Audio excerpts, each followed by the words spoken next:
যাত্রাবাড়ি কুতুবখালী এলাকায় মাদ্রাসাতুল ইত্তকান লিউলুমিয়া মাদ্রাসায় ৬ পারা কোরআনের হাফেজ ও ৮ বছরের শিশু মুদাদশিরকে হত্যা করে বাথরুমের গ্রিলের সাথে ঝুলিয়ে রাখে। যাত্রাবাড়ি থানায় মামলা নিয়ে গড়িমসি। মাদ্রাসার পরিচালক মাওলানা কারি আনিসুর রহমান সহ সকল অপরাধীকে গ্রেফতারের দাবিতে জাতীয় প্রেসক্লাবের সামনে মানববন্ধনে মুদাদশিরের বাবা বলেন, অসংখ্য ধন্যবাদ। আমার বক্তৃতা দেওয়া কোনো ভাষা নেই। আমি একটা কথা অল্প সময়ের ভিতরে আমার ছেলে মারা যাওয়ার পর থেকে আমি কথা বলতে পারি না। আমার কথা আমি ভুলে যাই, যার কারণে বিভিন্ন সময় আমার অবস্থা বেশি ভালো না। যখন 20 ডিসেম্বর রোজ শনিবার সন্ধ্যা 6:36 মাওলানা আনিসুর রহমান মাদ্রাসার প্রিন্সিপাল উনি আমাদের কল দেয় যে জিয়া ভাই আপনি কোথায় আছেন? আমি বললাম আমি পাশে আছি। উনি বলে আপনি দ্রুত গতিতে আপনি একা সাথে কাউকে নিয়ে আসবেন না, আমাদের মাদ্রাসায় চলে আসেন। তখন আমি বললাম ভাইজান কি হয়েছে, আমার 2টা ছেলে মাদ্রাসায়, তারা যদি কোনো অসুস্থ হয়ে থাকে দ্রুত গতিতে তাদেরকে হাসপাতালে নিয়ে যান, আমি হাসপাতালে আসতেছি। উনি বললেন আপনি দ্রুত গতিতে আসেন। তখন আমি আমার ওয়াইফকে বললাম যে আমার মনটা ভিতরে কেমন লাগতেছে, তুমি আমার সাথে চলো। তখন আমি নিচে এসে একটা গাড়ি নিয়ে আমি সরাসরি তার মাদ্রাসা যাই। যখন আমি 4তলায় যাই তখন 4তলা সিঁড়িতে যাওয়ার সাথে সাথে আমার মুত্তাসির এইভাবে চলে আসে। আমার মুত্তাসির আমি দুজন পুলিশ আর তারা স্বাভাবিকভাবে আমার মুত্তাসির ছবি তুলতেছে। ছবি আমি তো আমার কলিজার টুকরা 4টে ছেলে, ছোট ছেলে, আমার তো 8 বছর, সবচেয়ে বেশি আমার করতাম তাকে আমি আমার 6 তখন তখন আমি দেখি তার পায়ের বলুনটা, তার পাটা বলুনে লাগে রয়েছে এবং তার মাথা থেকে 3 ফিট উঁচু ভেন্টিলেটারে তার ঝুলন্ত গামছা বাঁধা। তখন আমি বলতে শুরু করছি তোমার আমার ছেলেকে হত্যা করে এখানে চলে রাখছো, ফাঁসিতে চলে রাখছো, তোমার আমার সব থেকে হত্যা করছো। এভাবে কাঁদতেছি আমার ওয়াইফকে নিয়ে। আমার ওয়াইফকে নিয়ে দুজনে এই লাশকে আমরা করি। তখন আমার 8 বছরের শিশু, তখনও একটা মশারি কিন্তু দিতে পারে না, মশারি একটা কোনা কিন্তু দিতে পারে না, সে কখনো এইভাবে আত্মহত্যা করতে পারে না, সে কখনো এভাবে গলায় বেশি লাগতে পারে না। এবং তখন আমি যখন প্রিন্সিপালের রুমে নিয়ে গেলাম আমার ছেলেকে, আমার ছেলের শরীর গরম, মনে হয় যে 10 মিনিট আগে মারা গেছে। তখন আমি অনেক চেষ্টা করতেছি যে তার কি আলামত। তখন আমি দেখলাম গাঢ় কোনো দাগ, গলায় কোনো দাগ নাই, তার মুখ সব কিছু স্বাভাবিক। এরপরে দেখি তার গলায় 3টে মুখের খামচি আছে, একদম মুখের খামচি ভিতরে ভিতরে ঢুকে গেছে। তখন আমি আমার ওয়াইফ কাঁদতেছি যে আমাকে আমার ছেলেকে গলায় টিপে হত্যা করা হয়েছে, কারণ এই আনিসুর রহমানের মাদ্রাসায় বিভিন্ন উস্তাদ তারা 3 বা 4 মাসে বাড়ি খেতে পারে না, তারা ছোট ছোট কোমলমতি বাচ্চাদেরকে চকলেট দিয়ে তাদের সাথে বলৎকার করে। আর এই সমস্ত বলৎকার আনিসুর রহমান স্যার এদেরকে সহায়তা করে। হ্যাঁ, এরপরে আমি আমি আমার ওয়াইফ তাকে বললাম যে ভাই আপনার পাওটা ধরে বলি, কেউ যদি আমার ছেলেকে কোনো অন্যায় দেখার কারণে মাইরে থাকে, হাত ধরে থাকে, আপনি বলে দেন। হ্যাঁ, আমরা কখনো আমরা মামলায় যাবো না, কখনো আমরা আপনার প্রতিবাদ করবো না। হ্যাঁ, আপনি অতটুকু সহযোগিতা করেন। আপনি আমার 8 বছরের শিশুটাকে যেভাবে একটা অপবাদ দিচ্ছেন, সে গলায় ফাঁস দিয়ে আত্মহত্যা করছে, এই আমি সারা জীবন আমার অন্তর থেকে আমি দূর করতে পারবো না। আপনারও সন্তান আছে, আমারও সন্তান আছে, আমার 4টে ছেলে। এই ছেলেটা আমার হাফেজ হইয়া পালন হইতেছে, এরপরে হইলো আমার এই ছেলে হাফেজ হইয়া শোনাইতেছে, এরপরে আমার এই ছেলেটা মুত্তাকির 10 বছর বয়স, 12 করছে। এরপরে আমার 4 নম্বর ছেলেটা মুত্তাসির 8 বছর বয়সে 6 পারা হচ্ছে। আমার অনেক বড় একটা স্বপ্ন ছিল, সেই স্বপ্নটা মাওলানা আনিসুর রহমান প্রতিষ্ঠান করে দিয়েছে। এবং যখন আমি পুলিশ গেল, পুলিশে আমাকে অনেক আশ্বাস দিচ্ছে যে আমরা হত্যা মামলা নিব, আমরা সঠিক বিচার করব। তখন আমরা লাস্ট থানায় নিয়ে যাই, তখন থানায় নিয়ে যায়, সাথে সাথে পুলিশের আচরণ পাল্টে যায়। তখন পুলিশ মামলা নিতে চায় না। হ্যাঁ, অনেক কষ্টের পরে সে অপমৃত্যু একটা মামলা নিল, যে আত্মহত্যা করতে আমার শিশু। এরপরে এইভাবে আমরা চলে যাই। পরের দিন আসে আজকে আমরা অনেক ভারাক্রান্ত হৃদয় নিয়ে এখানে দাঁড়িয়েছি। আমাদের ছোট্ট শিশু মুদাচ্ছির, তার চেহারার দিকে তাকালে আমাদের প্রত্যেকেরই চোখ দিয়ে পানি ঝরঝর করে পড়ে। এতটুকু শিশু, তাকে গলায় গামছা বেঁধে বাথরুমের মধ্যে ঝুলিয়ে হত্যা করে রেখেছে, আর বলে কি এই শিশু নাকি আত্মহত্যা করেছে। সাংবাদিক ভাইদের মাধ্যমে আমি জানিয়ে দিতে চাই পুরো দেশকে, পুরো জাতিকে আমি জানাতে চাই, এইরকম ভাবে শিশু হত্যা করে তারা এটাকে অপমৃত্যু হিসেবে চালিয়ে দিতে চেয়েছে। শুধু তাই, তার পিতামাতাকে খবর দেওয়ার আগে পুলিশ বাহিনীকে নিয়ে, পুরো থানার সবাইকে নিয়ে তারা তাদের সাথে একটা পরামর্শ করে কিভাবে যেন বিনিময় চুক্তি করে ফেলেছে। তারপরে তার পিতামাতাকে খবর দিয়ে ওখানে আনা হয়েছে। আজকে 1 সপ্তাহ পার হয়ে গেল, তারপরে এই খুনিদেরকে কেন গ্রেপ্তার করা হলো না? এই খুনিরা এরা এতই দূরদর্শিতা দেখিয়েছে যে পিতামাতাকে খবর দেওয়ার আগে পুলিশদেরকে নিয়ে তাদের হাতের মধ্যে নিয়ে স্লিপের মধ্যে নিয়ে ফেলেছে, যাতে আমরা কোনো কিছু আর না করতে পারি। আমরা থানায় বারবার কেস রাখার জন্য বারবার আমরা ওসি সাহেবের কাছে গিয়েছি, তারা কেস নিতে চায় না। তারা বলে অত মৃত্যু হয়েছে, এই কেস আপনারা লেখেন।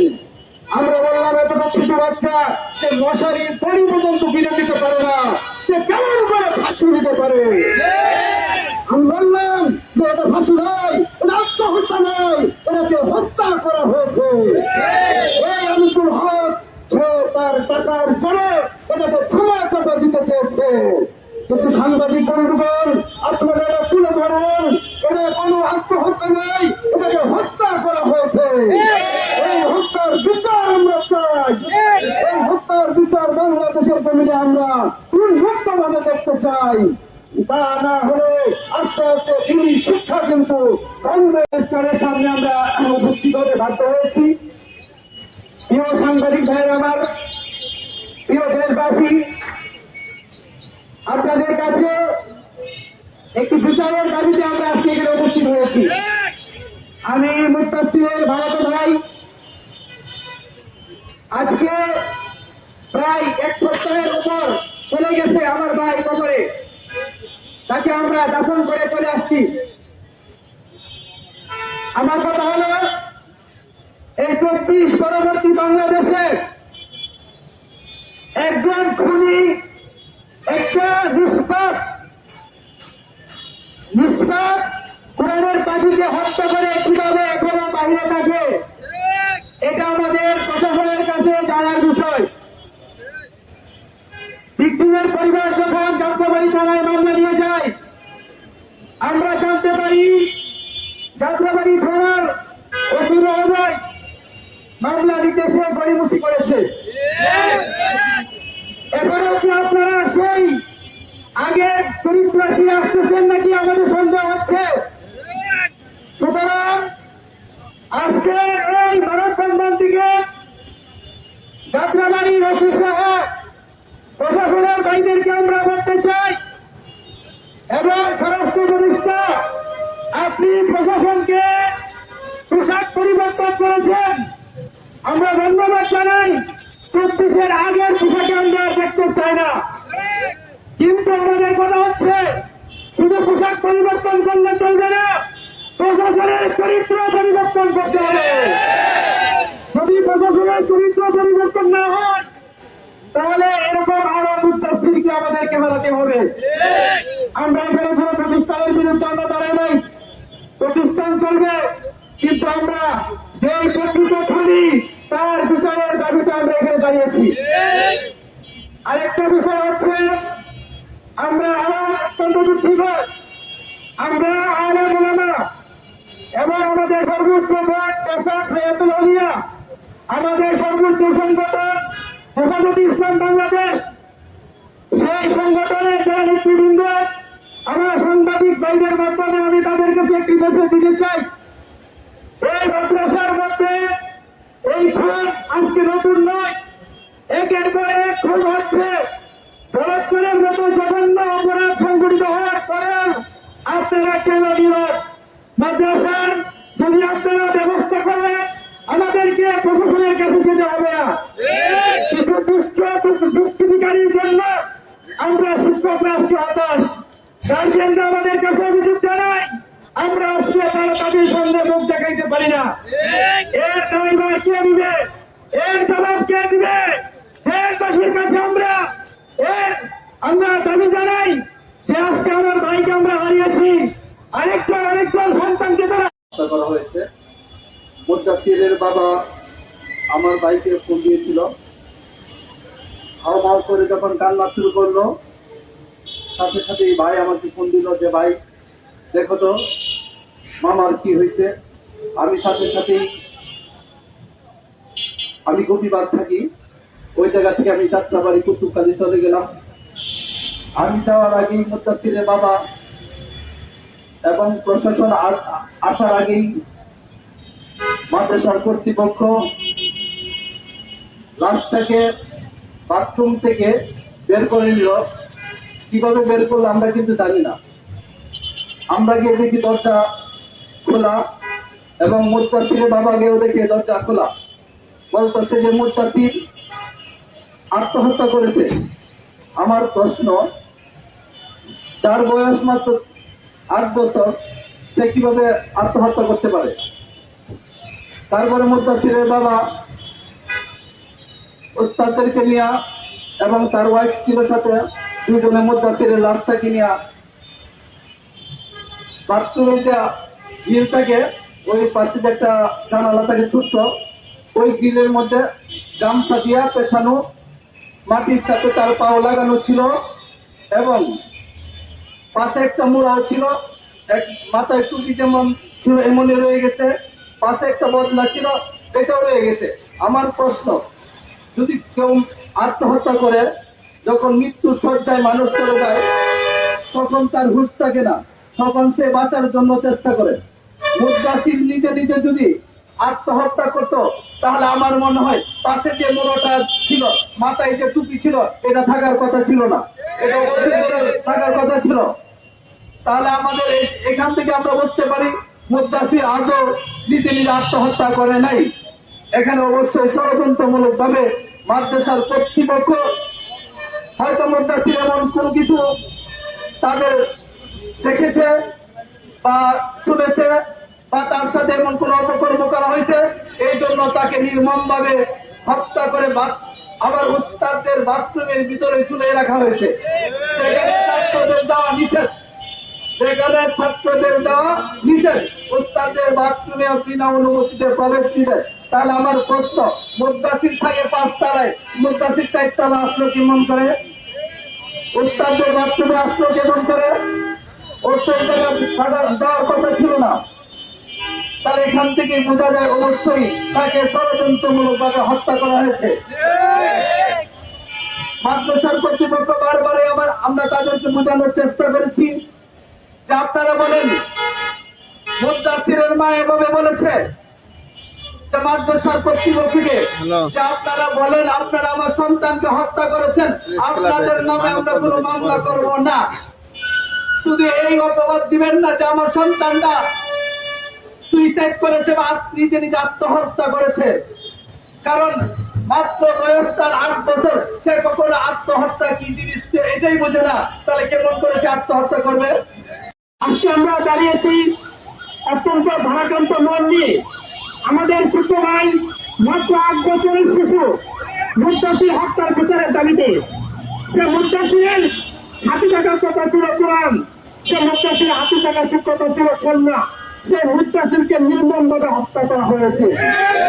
শুধু তাই নয়, হত্যা করে এই ছোট্ট শিশু লাশটির সাথে আরেকটা অমানবিক বিচার করা হয়েছে। এই হত্যা করে বলা হয়েছে এটা হত্যা করা হয়নি, শিশু মুদ্দাসির নাকি ফাঁসি দিয়ে হত্যা করেছে। কতটা অমানবিক, কতটা নির্দয়, কতটা নিষ্ঠুর আর কতটা ভয়ঙ্কর হয়ে এর উপর একটা শিশু হত্যার উপর মিথ্যা আরোপ করতে পারে। সাংবাদিক বন্ধুগণ, আপনাদের একটা মাধ্যমে আমরা জানাতে চাই, ইন্ডিয়ান গভর্নমেন্টকে জানাতে চাই, আজকে আমার মুত্তাসির ভাইকে হত্যা করা হয়েছে, 5 দিন হয়ে গেছে, এখন পর্যন্ত খুনিরা গ্রেপ্তার হয়নি কেন? প্রশাসন এত দুর্বল কেন যে প্রশাসন খুনিদেরকে গ্রেপ্তার করতে পারে না? এই প্রশাসন রাখার দরকার কি? যে প্রশাসন আমাদের নিরাপত্তা দিতে পারে না, সেই প্রশাসনকে পদত্যাগ করতে হবে। আমি চট্টগ্রাম থানা পুলিশদেরকে বলে দিতে চাই, আপনারা হত্যার পরে খুনিদেরকে কেন গ্রেপ্তার করলেন না? আপনারা কি তাদের কাছ থেকে ঘুষ পেয়েছেন কিনা আমরা সন্দেহ পোষণ করছি। শিক্ষকের কাছে প্রতিষ্ঠানের স্বার্থে আমি জোর দাবি জানাচ্ছি,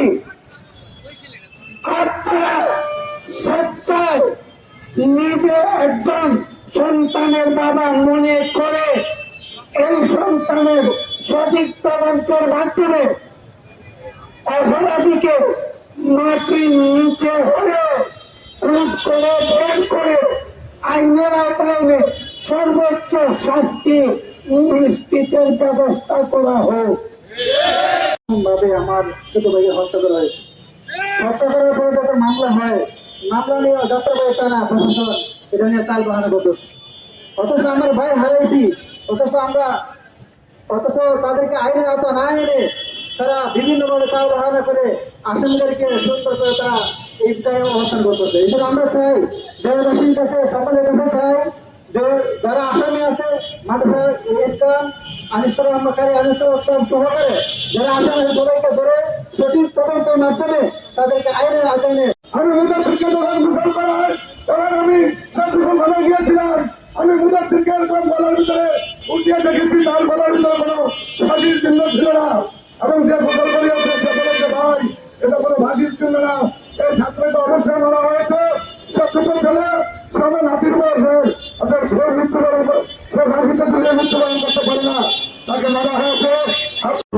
একটা শিশু হত্যার বিচারের জন্য রাষ্ট্রকে জানতে হবে এটা জাতি এবং দেশে তিনি লক্ষ্য দিল। তাকে আগস্টের পর একটা শিশুর জন্য যদি আমাদের রাষ্ট্রের যদি একটা বিচার করে নামতে হয় তখন বিচার ব্যবস্থা আমরা দেখতে চাই না। একটা শিশুর জন্য যদি আমাদের একটা শিশু ব্যক্তি হত্যার জন্য যদি আমাদের রাষ্ট্রকে নামতে হয়, আমাদের সাংবাদিক বন্ধুদের মাধ্যমে আমরা পুরো বাংলাদেশের সকল ধর্মপ্রাণ, সকল মুসলমান এই কথা জানাতে চাই যে কওমি মাদ্রাসা এটা কোনো সন্ত্রাসী আখ্যানা, এখানে কাউকে খুন করে কেউ বেঁচে যাবে এই সুযোগ অতীতেও ছিল না, এখনো নাই। এই জন্য আপনি যত বড়ই হন না কেন অপরাধী চিন্তা দেখিয়ে আমরা চাচ্ছি অপরাধীর বিচার হোক, কোন প্রতিষ্ঠান ক্ষতি হবে আমরা চাই না। আমি নিজেও ব্যক্তিগত দুটো মাদ্রাসার প্রিন্সিপাল, আজকে আমার মাদ্রাসার ছাত্রছাত্রীরাও আতঙ্কের মধ্যে আছে। এই জন্য যদি সঠিক তদন্ত করে বিচারের আওতায় আনা হয়, আলহামদুলিল্লাহ বাংলাদেশে 20,000-এর উপরে মাদ্রাসা সব ধর্মের কলঙ্ক মুক্ত হবে, ঠিক না ঠিক? এই জন্য আমি আহ্বান জানাই, বিশেষ করে আমাদের বাংলাদেশের কওমি মাদ্রাসা ভবনের যারা দায়িত্বশীল আছেন ও বাংলাদেশ বেফাকুল মাদ্রাসা আরবিয়া হাইয়াতুল আউলিয়ার মুরব্বিরা আছেন, আপনাদের কাছে আমরা উদাত্ত আহ্বান জানাই, এই যে আজকে কেন আমরা প্রেস ক্লাবের মধ্যে এখানে সাংবাদিক সম্মেলন করব, আপনাদের দরকার ছিল আমাদের বাচ্চা শহীদ হয়েছে, খুন হয়েছে, এটা সঠিক তদন্ত করে বিচারের মোকাবিলা করা, ঠিক না ঠিক? আমরা এই ধরনের কোনো আশ্বাস না পেয়ে নির্ভয় হয়ে আজকে এই মুদ্দাসির আব্বা এখানে আসছে, সেটা আমার কথা হয়েছে, উনি ভারতবর্ষ কথাই বলতে পারেন না, একটা শিশু মাসুম বাচ্চা, 9 বছরের বাচ্চা, সে পাশে দেয়, এটা হলো একটা হাস্যকর বিষয়, ঠিক না ঠিক? আমরা এবার সঠিক তদন্ত চাই, সঠিক তদন্ত করে বিচারের আওতায় আমরা আনার জন্য প্রশাসন। আমি মোহাম্মদ মুদাসসিরের বড় ভাই বলছি। আপনারা অবশ্যই এই ঘটনা সম্পর্কে অবগত হয়েছেন যে গত 20শে ডিসেম্বর কিভাবে আমার ছোট ভাই 8 বছরের শিশু যে সরকারের হাতে তাকে কিভাবে নির্মমভাবে হত্যা করে বাথরুমে ভেন্টিলের সাথে ঝুলিয়ে রেখা হয়েছে, এবং তারা কত বড় নির্মম, কত বড় জালেম যে এই 8 বছরের শিশুর উপর এই অপরাধ আরোপ করেছে যে সে সুসাইড করেছে, অথচ আমার ছোট ভাই একটা মশারির যে ঘিরু বানতে হয় সেটা পর্যন্ত পারে না, সে কিভাবে যে আত্মহত্যা করবে সেটা কখনো আত্মহত্যা দেখেই নাই, সেটা কখনো তাকে মোবাইলে দেখানো হয় নাই যে এই ধরনের ঝুঁকি সে দেখবে বা শিখবে। সুস্থ কোনো বিবেক সম্পন্ন ব্যক্তি তার ছবি দেখার পর সে কখনো বলতে পারবে না যে সে সুইসাইড করছে। অথচ অত্যন্ত দুঃখের সাথে বলতে হয়, আমার ভাই আজকে কবরে খনিকার বাহিরে, আমার ভাই মরে যাওয়ার পর আজকে 1 সপ্তাহ পার হয়ে আজকে রবিবার হয়ে গেছে, গত শনিবার তাকে মারা হয়েছে, এখনো তার আসামিদেরকে গ্রেফতার করা হচ্ছে না। আমি দেশবাসী এবং প্রশাসন সকলের কাছে দাবি জানাই যে আমার ভাইয়ের খুনিদেরকে সঠিক তদন্তের মাধ্যমে ধরে আগামী 24 ঘন্টার মাধ্যমে মধ্যে তাদেরকে গ্রেফতার করা হয় এবং তাদেরকে ফাঁসি বাড়িতে